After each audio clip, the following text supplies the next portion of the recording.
Picture this. You're not in a museum, staring at artifacts behind glass. You're deep beneath the sands of the Saqqara necropolis, the city of the dead, a place where Egypt's oldest secrets are entombed. The air is still, thick with the dust of millennia. The only sound is the soft scrape of your shoes on the stone floor. You're in a tomb discovered less than a century ago, a place that was sealed away from the world for over 4,000 years. It's not the tomb of a pharaoh, but of two men, two high-ranking officials who served the king. Their names were Khnumhotep and Nianch-Khnum. They were manicurists to the court, a position of immense trust, for no one got closer to the king with a sharp object. As your eyes adjust to the dim light, you see that the walls are not barren stone. They are alive with colour, covered in paintings that tell the story of their lives. You see them overseeing their staff, managing their estates, hunting in the marshes and presiding over lavish banquets. They are depicted as successful, powerful, and respected men. But then you see something else, something that stops you in your tracks and makes your modern heart beat a little faster. You see Khnumhotep and Nianch-Khnum depicted in ways that are reserved, almost exclusively, for a husband and wife. In one scene, they stand nose to nose, the most intimate pose in all of Egyptian art, a gesture of profound affection usually shared between a man and his spouse. Their arms are wrapped around each other's backs, their bodies pressed close. You look closer at the inscriptions. In other tombs, a man's wife is called Hemet, the word for wife. His son is Sa, his daughter is Sat. But here, in this sacred space designed to last for eternity, the inscriptions use possessive pronouns that are ambiguous, almost deliberately so. They are referred to as if they are one. All around them, their own wives and children are depicted, almost as secondary characters, smaller in scale, pushed to the edges of the main scenes. The central focus, the undeniable heart of this eternal home, is the bond between these two men. And in the most sacred part of the tomb, the space where the final offering would be made, you see the ultimate image. Nianch-Khnum is shown in the place where the wife would normally be, with Khnumhotep embracing him from behind. This isn't a casual gesture. Every single image in a tomb was meticulously planned. Every pose had a deep religious and social meaning. Nothing was accidental. This was a statement, carved in stone, meant to last forever. The question echoes in the silence of the tomb, a question that has baffled Egyptologists since the moment this space was unsealed in 1964. Who were these men to each other? What are we looking at? The easy answer, the one first put forward, was that they were brothers, perhaps twins. It seems plausible on the surface. They worked together, lived together, and chose to be buried together. Their very names seem to connect them, both invoking the creator god Khnum. The official narrative, the one you might find in older textbooks, is that this tomb represents a unique example of sibling affection, a testament to a powerful brotherly bond that they wish to continue into the afterlife. But the more you look, the more that simple explanation starts to fall apart. Brothers, even close ones, were not depicted like this. Never. This level of intimacy, this nose-to-nose embrace, was a sacred symbol of a romantic and procreative union. To use it for brothers would have been, at best, confusing, and at worst, sacrilegious. And what about their families? Both men had wives and children, who are shown on the walls. If this was a same-sex union, how do we explain them? This is where the story deepens, moving beyond a simple question of were they or weren't they, into a fascinating exploration of what love, family, and identity might have meant in a world so different from our own. Some scholars have proposed a different theory, one that sends ripples through our understanding of ancient history. They suggest that maybe Khnumhotep and Nianch-Khnum were conjoined twins. This would explain their shared tomb, their closeness, and their names. It's a compelling idea, but there's no skeletal evidence to support it, as their remains have never been conclusively identified. And it still doesn't fully explain the choice of that intimate romantic embrace over all other possible depictions. The artists had an entire visual language to choose from, a strict set of rules for depicting family members. They could have been shown side by side, as partners in work and life. But the creators of this tomb, and presumably the men themselves, chose the language of love. They chose the pose of husband and wife. This tomb forces us to confront our own biases. We look at the past through a modern lens, shaped by our own cultural and religious norms about what a relationship is supposed to look like. We see two men in an intimate embrace, and our minds might jump to a modern definition of homosexuality. But was that concept even understood in ancient Egypt? Did they have a word for it? Or are we imposing our own categories on a culture that may have seen human connection in a much more fluid and complex way? To even begin to answer that, we have to understand the world they lived in. Ancient Egyptian society was built on one central principle: Ma'at. Ma'at was the concept of order, truth, balance, and justice. It was the divine harmony that governed the universe, from the rising of the sun to the flooding of the Nile to the way a person lived their life. A righteous life was one lived in accordance with Ma'at. The ultimate goal for every Egyptian was to be judged worthy in the afterlife. Their heart weighed against the feather of Ma'at. If their heart was heavy with wrongdoing, with a life lived against Ma'at, their soul would be devoured and cease to exist. Procreation was a huge part of this. Creating a family, having children to carry on your name and make offerings at your tomb, was a fundamental part of the cosmic order. It was how you ensured your own immortality. So, within this rigid framework, where does a relationship like the one depicted in this tomb fit? How could two men, even powerful ones, so flagrantly display a non-procreative union in their eternal home without it being considered a violation of Ma'at? The very existence of this tomb suggests that whatever their relationship was, it was not seen as shameful, sinful, or something to be hidden. It was celebrated. It was monumentalized. It was presented to the gods as the central truth of their lives. So the mystery deepens. Are we looking at the world's oldest coming-out story? A brave declaration of love by two men who used their wealth and status to defy convention? Or are we misunderstanding something fundamental about their culture? Perhaps the presence of their wives and children isn't a contradiction, but a clue. Perhaps Egyptian society allowed for arrangements that our modern world struggles to comprehend, where a man could fulfill his societal duty to procreate with a wife while sharing a primary, emotional and domestic bond with another man. This isn't just a historical curiosity. The answer tells us something profound about the human capacity for love and the way societies have chosen to recognize or erase it. What we are doing here together is peeling back the layers of centuries of assumption and misinterpretation. We are trying to listen to what these two men were trying to tell us, and to the wider culture that allowed them to say it so beautifully and so permanently. Before we can truly understand their message, we have to search for other clues, for other whispers of same-sex desire in the vastness of Egyptian history. We have to look at their laws, their mythology, their private letters, and even their insults to see if we can find any other trace of lives lived outside the lines. Because Khnum-Hotep and Nianchchnum were either a complete anomaly, a one-in-a-civilization exception to the rule, or they were simply the only ones with the power and the courage to carve their truth into stone for all of eternity. The silence from the rest of history is deafening. But is it a silence of absence, or a silence of suppression? To find answers, we must leave the quiet intimacy of the tomb of the two manicurists and venture into a much more chaotic and public space, the world of Egyptian law and morality. It is here that we would expect to find condemnation if it existed. The Romans wrote extensively about what they considered to be sexual deviancy. The ancient Greeks debated the nature of homosexual relationships in their philosophical texts. Civilizations throughout history have often left behind a clear paper trail of what they deemed forbidden. So we search the vast archives of Egyptian texts, the legal codes, the court records, the wisdom literature that advised young men on how to live a proper life, and we find a stunning, resounding silence. There is not a single law, not one legal text from the 3,000 years of dynastic Egypt that explicitly prohibits a sexual act between two people of the same gender. Let that sink in. A civilization obsessed with order, with rules, with ma'at, that had laws for everything from property disputes to blasphemy, seemingly had nothing to say on this matter.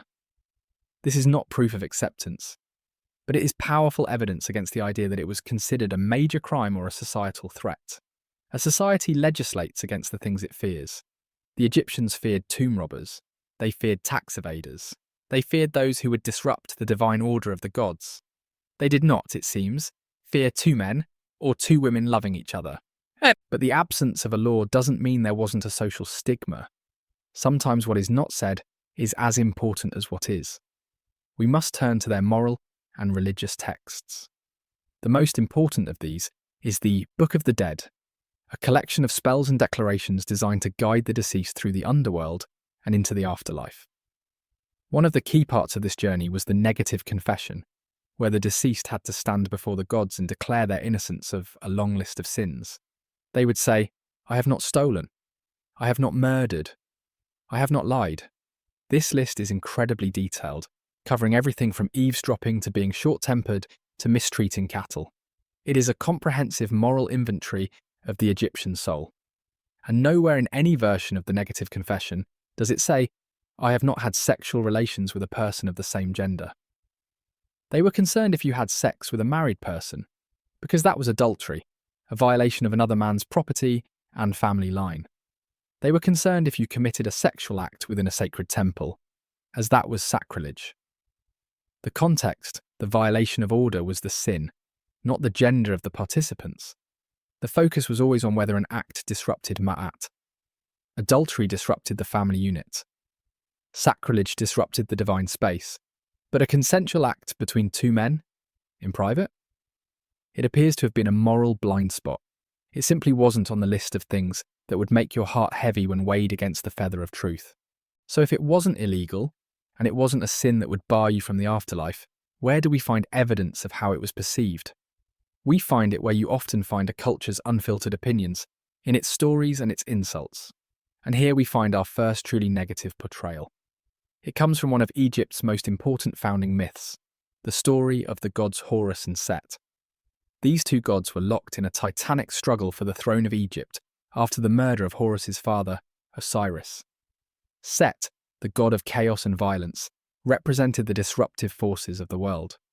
Horus, the rightful heir, represented order and divine kingship. The story of their conflict is long and brutal, filled with battles and deception. In one famous episode, Set invites Horus to spend the night at his house, ostensibly to make peace.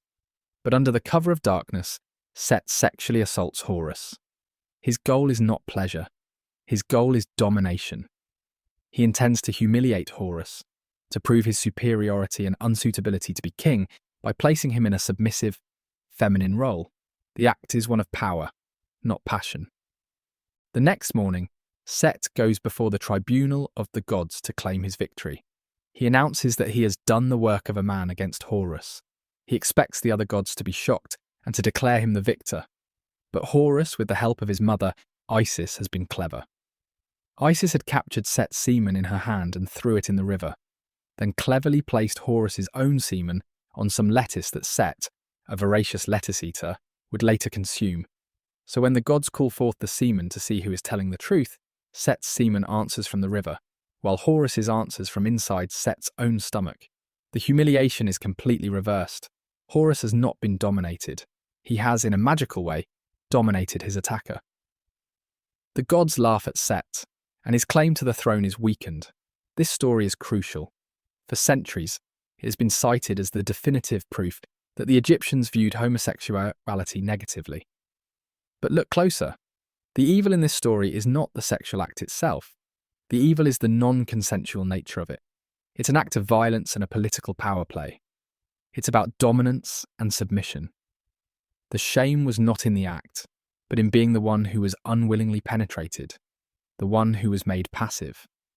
This reveals a worldview that is less about sexual orientation as we understand it, and more about a rigid hierarchy of power. The active, dominant partner, regardless of gender, was seen as masculine. The passive, submissive partner was seen as feminine. So, for Set to have forced himself upon Horus was an attempt to symbolically emasculate him. This power dynamic is key. It tells us that for the ancient Egyptians, the crucial question in any sexual encounter may not have been man with man or man with woman, but rather who is dominant. This way of thinking was common across the ancient world. In Rome, it was perfectly acceptable for a freeborn Roman man to have sex with another male, as long as that male was of a lower status, a slave, a prostitute, and the Roman man was the active, penetrative partner. The moment he took the passive role, he was seen as effeminate and worthy of ridicule. The Horus and Set myth suggests a similar framework in Egypt. The problem was not same-sex desire, but the violation of the established power hierarchy. So, a relationship between two men of equal status, like our manicurists Khnumhotep and Niankhnum. This myth doesn't give us a clear answer. If their relationship was one of equals, a partnership of mutual affection, then it existed entirely outside the dominant submissive paradigm seen in the story of the gods. Their loving embrace in the tomb, a pose of equals, is a direct visual contradiction to the power dynamics in the myth. It's a different kind of story altogether. We find another tantalizing clue in a fragmented papyrus from the Middle Kingdom, telling the story of a king, Neferkara, and his general Sassanet. The story is incomplete, but what remains is suggestive. It describes how the king would spend the night at the general's house, with the text saying he would do what he wished with him. While the townspeople gossip about the king's nightly excursions, the story itself doesn't frame it as something negative.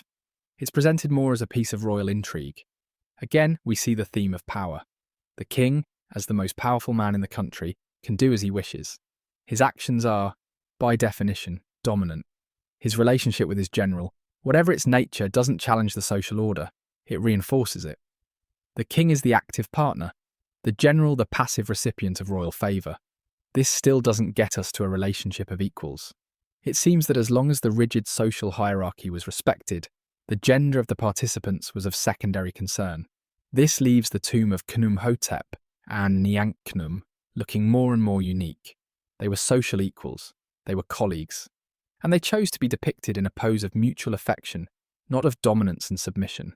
They were breaking the mould, not just of what we expect, but of what even their own culture's stories seem to allow for.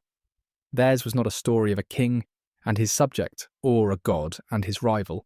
It was a story of two men, together as one. So we are left with a fascinating but challenging picture. A society with no explicit laws against same-sex relationships, no moral condemnation in its most sacred texts, but a cultural mythology that seems intensely focused on power dynamics, where the ultimate shame lay in being made passive and submissive. This framework accommodates the actions of a powerful king or a violent god, but it still doesn't give us a comfortable place to put Khnumhotep and Niankhnum, two equals, colleagues, partners, depicted in a loving mutual embrace. Their tomb remains a beautiful anomaly. But as we stand in this interpretative silence, you might be asking a perfectly valid question. What about the women? We have spent all this time talking about men, manicurists, kings, gods, but what if two women fell in love? The historical record, which was already quiet, now becomes almost completely silent. And this silence is, itself, a piece of the puzzle. Ancient Egyptian society was deeply patriarchal. History was written by men, for men, and about men. A woman's identity was primarily defined by her relationship to men, as a daughter, a wife, or a mother. Her primary role, her contribution to Mayat, was to be a hemet, a wife, and to bear children, particularly sons for her husband. Because women held very little official power, their lives and their relationships were simply not considered important enough to record in the same way.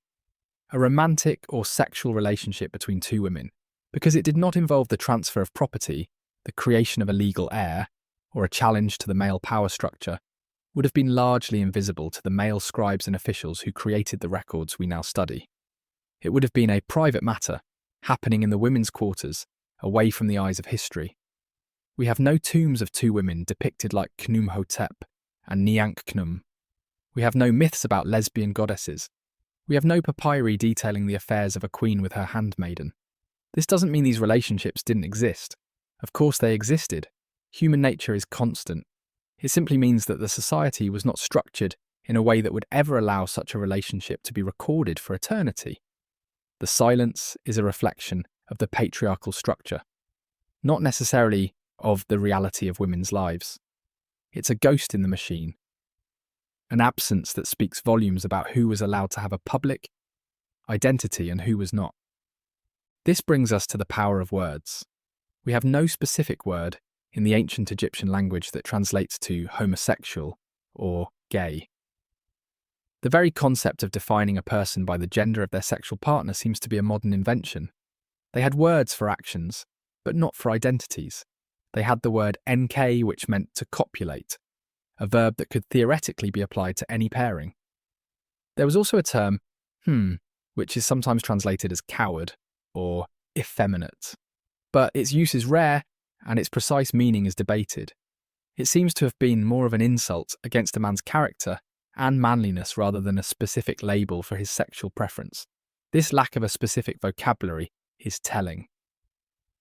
If something is not named, it is harder to regulate, harder to condemn, and harder to even conceptualize as a distinct category of being. You cannot have a law against being a homosexual if you don't even have a word for it. This linguistic vacuum reinforces the idea that the Egyptians were concerned with actions and their impact on social order, not with the internal nature of desire. And this brings us crashing back to the central, most difficult question in the tomb of Khnum-Hotep and Nianch-Khnum, the wives and children. For decades, their presence was seen as the ultimate proof against a romantic interpretation. See, the early Egyptologists would argue, they had wives, they were straight, they must be brothers. But what if we've been looking at it all wrong? What if the wives are not a contradiction, but are in fact the key to understanding the whole picture? Let's step back into the mindset of an ambitious Egyptian man like Nianch-Khnum. Your entire life, you have been taught that your duty, your sacred duty to your family, to your legacy and to the gods, is to create a family. You must have a son to carry your name, to perform the rites at your tomb that will ensure your spirit continues to receive nourishment in the afterlife. Without this, your journey to eternity is at risk. It's not optional. It is a fundamental pillar of existence. For a man of his status, not having a wife and children would be a profound social and religious failure. Now imagine that this man's deepest emotional connection, his life partner in every way that mattered to him, was another man, Khnum-Hotep. What was he to do? In our modern world, we often see this as a binary choice. You either live your truth and reject societal expectations, or you conform and hide your truth. But what if that binary didn't exist for them? What if there was a third option? Imagine the arrangement. Nianch-Khnum marries a woman. This is likely an arranged marriage, a strategic alliance between families. He fulfills his duty. He has children. His wife gains the status and security of being married to a high-ranking court official. His family line is secured. His place in Ma'at is stable. He has done everything that society and the gods have asked of him. But his home, his life, his heart, and, as the tomb makes clear, his eternity belong to Khnum-Hotep. Khnum-Hotep, who also has a wife and children and has fulfilled his own duties. This wasn't a secret they were hiding. It was a solution they were living. It was a complex family structure that allowed them to meet their social obligations while honouring their personal bond. The art in the tomb becomes the ultimate evidence for this theory. Art is about choices. The artist, under the direction of the two men, had to decide who to put where, who to make large and who to make small. In scene after scene, Khnum-Hotep and Nianch-Khnum are the central, dominant figures. Their wives and children are there. They are acknowledged, but they are consistently depicted as smaller, less important figures in the composition. They are at the edges of the frame. In the most important scenes, the banquet scenes where they feast for eternity, it is the two men who are seated together, side by side as the masters of the house. In the final, most sacred offering scene, it is Khnum-Hotep embracing Nianch-Khnum. The message this sends is unambiguous. It says we acknowledge our wives and children, we have fulfilled our duties to them, but the primary bond, the relationship that defines our eternal existence, is the one we share with each other. It wasn't about erasing their wives, it was about establishing a hierarchy of affection. And in their eternal home, their love for each other was paramount. They were not rebels fighting against their society, they were masters of it. They found a way to work within the rigid rules of Ma'at to create a life and an afterlife that was true to who they were. They hacked the system, and then they had it carved in stone for the whole world to see. This idea of a dual life, of a complex family structure, might seem strange to us, but it forces us to confront the limitations of our own cultural imagination. We are so accustomed to the model of the nuclear family and the idea of a single, exclusive, romantic partnership that we struggle to see other possibilities. But what if this was not just a one-off solution? invented by two clever manicurists. What if we can find echoes of this kind of thinking elsewhere in the ancient world? We can. Let's briefly leave Egypt and travel across the Mediterranean to ancient Greece, specifically to the city-state of Sparta. Sparta is famous for its brutal military culture. From the age of 7, boys were taken from their homes and raised in barracks, subjected to intense training and hardship. In this hyper-masculine, all-male environment, it was not only common, but expected for an older warrior to take a younger adolescent under his wing. This relationship was not just one of mentorship, it was explicitly pederastic, involving a sexual component. The older man, the Erastes, was meant to be a role model to teach the younger boy, the Eromenos, about courage, honour, and the duties of a soldier. The relationship was seen as a crucial part of a boy's education and his journey to becoming a man. But here is the crucial point. When that boy came of age, he was expected to get married to a woman and produce children for the state. His pederastic relationship did not replace his heterosexual marriage. It preceded it. It was a recognised and even celebrated part of a man's life cycle. No one in Sparta would have seen a contradiction in a famous warrior having a young male lover for a decade and then marrying a woman to have a family. Both were seen as essential social functions. This demonstrates a cultural capacity to compartmentalise love, desire, and social duty in a way that is foreign to us. They did not see sexuality as a fixed identity, but as a series of roles and relationships that a man would have over the course of his life. Now let's bring this lens back to Egypt. Could something similar have been at play? Perhaps not in the same ritualised institutional way as in Sparta, but on a more personal level. Is it possible that Egyptian society had a space, an unspoken understanding for deep, committed same-sex bonds to exist alongside traditional marriage? The tomb of Khnum-Hotep and Niank-Khnum suggests that for those with enough power and wealth, the answer was yes. They didn't have to choose, they could have it all. Let's dig deeper into the tomb itself because the art doesn't just show intimacy, it shows a shared life. We see them supervising their household staff together. We see them managing their agricultural estates, overseeing the harvest and the counting of cattle. In one of the most beautiful and lively scenes, they are in a boat in the papyrus marshes, a classic image of the Egyptian elite at leisure. But instead of being with their wives, as is standard in countless other tombs, they are together. They are hunting birds, their bodies moving in concert, a team in work and in play. These are not just romantic portraits, they are legal and economic statements. They are depicting a shared household, a joint economic enterprise. They are shown as the two heads of a single family unit. This might be the most radical statement the tomb makes. It's not just about love, it's about life. It's about two men building a world together. They are not just lovers, they are partners in every sense of the word. They shared a job, they shared a home, they shared their wealth, and they would share an eternity. The presence of their wives and children does not diminish this partnership. It exists within it, as a necessary component for its success in that society. Now consider the alternative. Imagine if they had tried to live as a modern gay couple might, rejecting marriage and living openly as a male couple. They would have been social outcasts. They would have failed in their duty to procreate. They would have brought shame upon their families. Their legacy would have been one of defiance and disruption, a violation of Ma'at.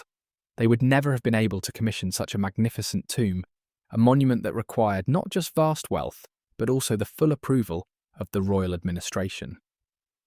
You could not build a tomb like this in Saqqara, the pharaoh's backyard, if you were considered a deviant.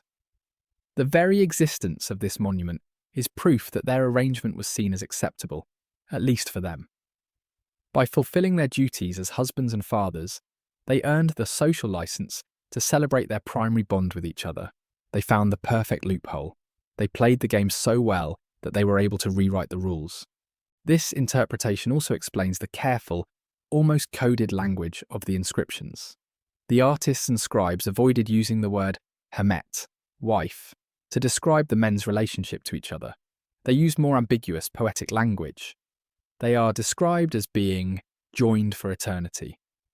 The names themselves, Khnum-Hotep, Khnum is satisfied, and Niank-Khnum, life belongs to Khnum, bind them together to the same deity. It's a masterful use of language. It allows for multiple interpretations, while strongly suggesting the one that mattered most to the tomb's owners. To the casual observer, it's a tomb of two brothers. To those who knew them, to those who understood the subtleties of Egyptian art and life, the message was crystal clear. It was a sophisticated and elegant solution to a complex personal and social problem. It allowed them to be true to themselves without being condemned by their society. It was a form of conformity that enabled a deeper form of freedom. They conformed to the letter of the law of Ma'at so that they could embody its spirit, which was one of love, partnership, and a life lived in harmony. The tragedy, then, is not that they had to hide their love. The evidence suggests they didn't. Not really. The tragedy is that, for 2,000 years, we have been unable or unwilling to read what they wrote so clearly in stone. We have been blinded by our own assumptions, our own cultural baggage. We have called them brothers because it was easier than confronting the beautiful, complex, and challenging truth that they were so much more. So we have arrived at a powerful conclusion, that the tomb of Khnum-Hotep and Nianchkhnum represents not a story of hidden love, but of a sophisticated, socially accepted arrangement that allowed them to honour both their duty to society and their bond with each other. It's a testament to their ingenuity and the surprising flexibility that could exist within the rigid framework of ancient Egyptian society, at least for the wealthy and well-connected. But this story, as compelling as it is, leads to an even bigger and more unsettling question. If this was possible, if this level of acceptance could be achieved, then where are the others? Why is this tomb the only one of its kind? Saqqara alone has hundreds of tombs of high-ranking officials. Thousands more line the banks of the Nile. Why is the tomb of the two brothers, as it's still sometimes called, our single, unambiguous example? Is it possible that Khnum-Hotep and Nianchkhnum were a complete anomaly, a freak occurrence in 3,000 years of history?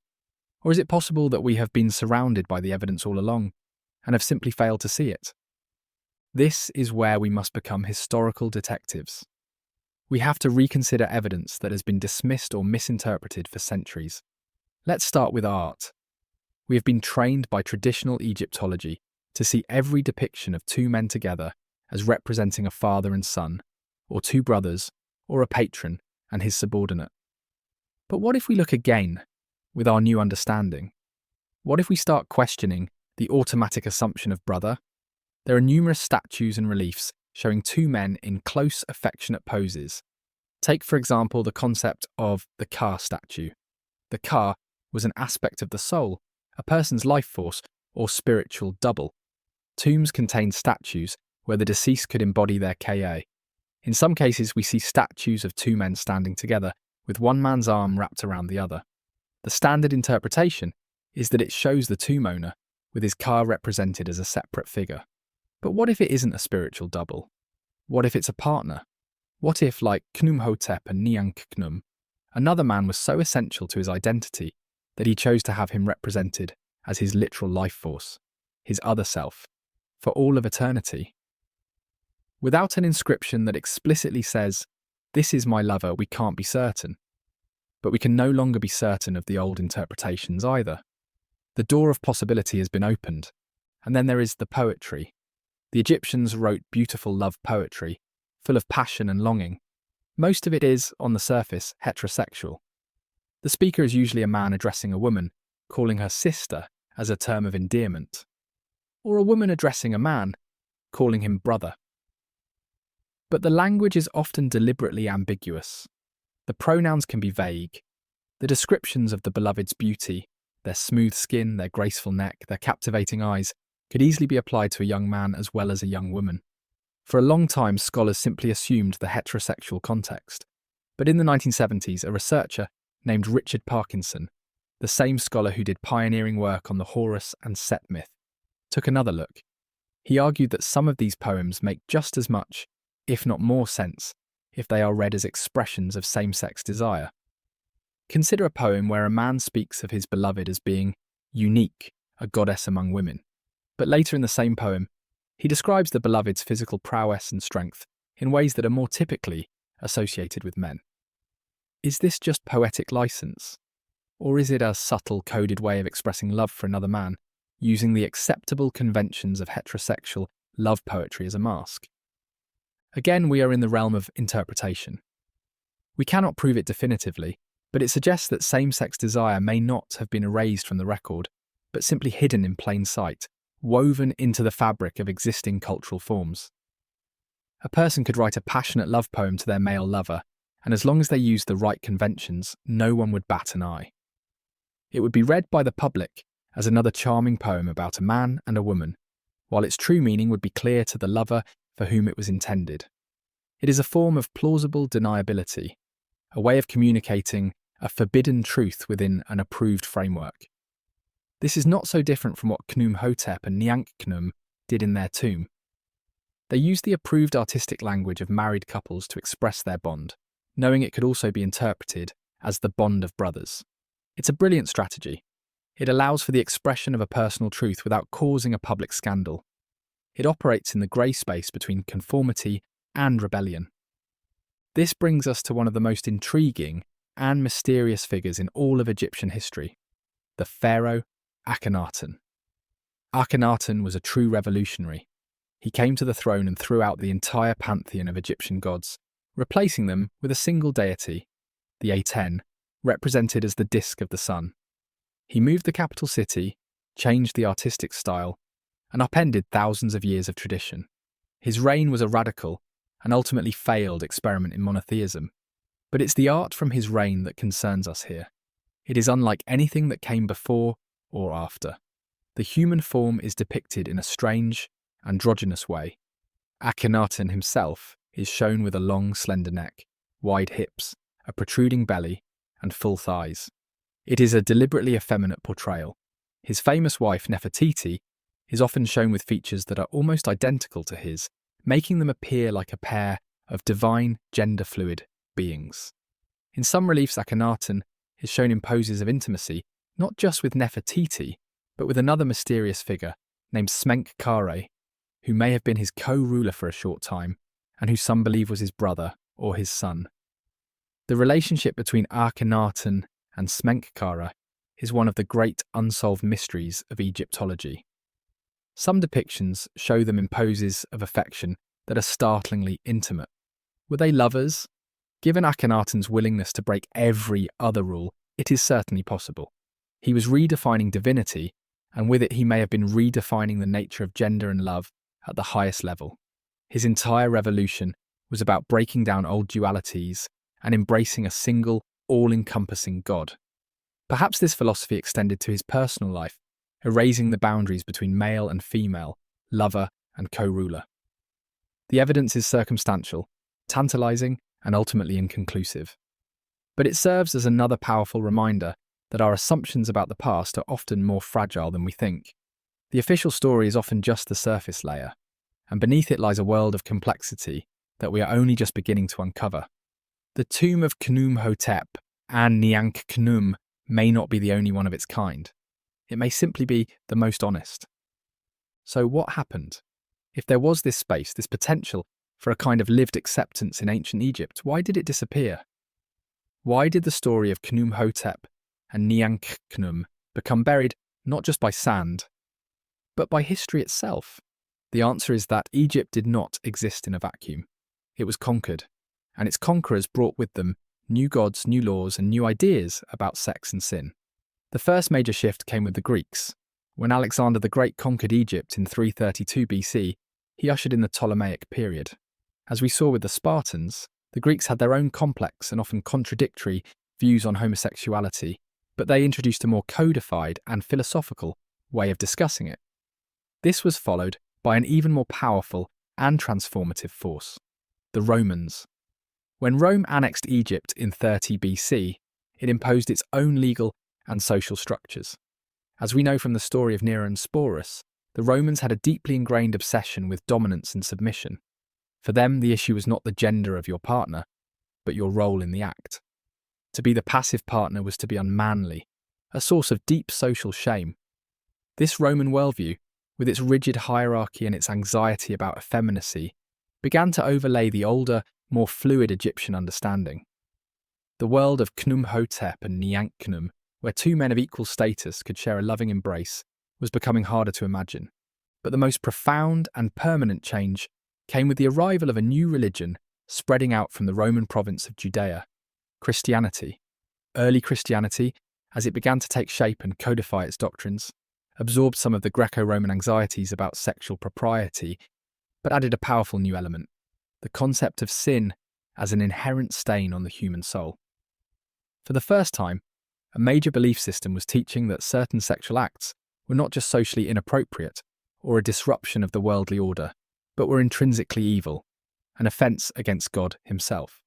The Apostle Paul, in his letters that would become the foundation of Christian theology, wrote explicitly against what he described as unnatural relations. In his letter to the Romans, he speaks of men who gave up natural relations with women and were inflamed with lust for one another. Men committed shameful acts with other men and received in themselves the due penalty for their error. This was a radical departure from anything that had come before in Egypt. The old Egyptian concern was with ma'at, with balance and social order. The new Christian concern was with divine law and eternal damnation. As Christianity spread throughout Egypt, becoming the dominant religion within a few centuries, it began a systematic process of erasing the country's pagan past. Temples were converted into churches. Hieroglyphs were decried as demonic symbols. The old gods were recast as demons. And with this religious transformation came a moral one. The complex, nuanced world of the pharaohs was flattened into a simple binary: good versus evil, saved versus damned, natural versus unnatural. In this new world, there was no room for the ambiguity of Khnumhotep and Nianch-Khnum. Their loving embrace was no longer a beautiful expression of a lifelong bond. It was evidence of a shameful act, a ticket to hell. The story of Horus and Set was no longer a complex myth about political power. It was simplified into a cautionary tale about sodomy. The love poems, with their fluid language, were scrubbed of their ambiguity and locked into a heterosexual interpretation. A new silence fell, but this was not the old silence of indifference. It was the chilling silence of condemnation. This process was completed with the arrival of Islam in the 7th century AD. Islam, like Christianity, brought with it a strong legal and moral code, derived from sacred texts, a code that explicitly prohibited homosexual acts. And so, for the next 1,400 years, the story of Egypt was written through the lens of these two Abrahamic religions. The memory of the older pharaonic way of seeing the world faded away. The tomb of Khnumhotep and Nianch-Khnum remained sealed, its secrets safe. But the culture that had created it was gone. When European explorers and archaeologists began to rediscover ancient Egypt in the 19th century, they brought their own cultural baggage with them. These were Victorian men, products of a society with deeply repressive and punitive views on homosexuality. When they looked at Egyptian art, they saw it through a Victorian lens. They were physically incapable of seeing a romantic relationship between two men because their own society had taught them that such a thing was monstrous, the love that dare not speak its name. So when the tomb of Khnumhotep and Nianch-Khnum was finally opened in 1964, the initial automatic interpretation was that they must be brothers. It was the only explanation that was psychologically comfortable for the Egyptologists of the time. To suggest otherwise would have been a radical, career-damaging act. It was easier, safer, and more in line with their own worldview to see sibling affection rather than romantic love. They were projecting their own values back onto the past, just as the Christians and Muslims had done before them. They were continuing the process of erasure, not out of religious conviction, but out of cultural habit. It has only been in the last few decades, as our own society has begun to change, as LGBTQ+ people have fought for their rights and their visibility, that scholars have felt empowered to go back and look again. They have started to question the old assumptions, to challenge the brother theory, and to listen, really listen, to what the tomb is trying to tell them. This is why this story is so important. It's not just about what happened 4,000 years ago, it's about how history is made. It's about who gets to tell the story, and whose stories are erased. The fate of Khnumhotep and Nianch-Khnum is a powerful example of how the past can be colonized by the present. Their truth was buried, reinterpreted, and denied for centuries, not because of any new evidence, but because the cultures that followed simply could not tolerate it. Their story teaches us that history is not a fixed set of facts. It is a constant dialogue between the past and the present. And as we change, the past changes with us. We see new things because we are finally ready to see them.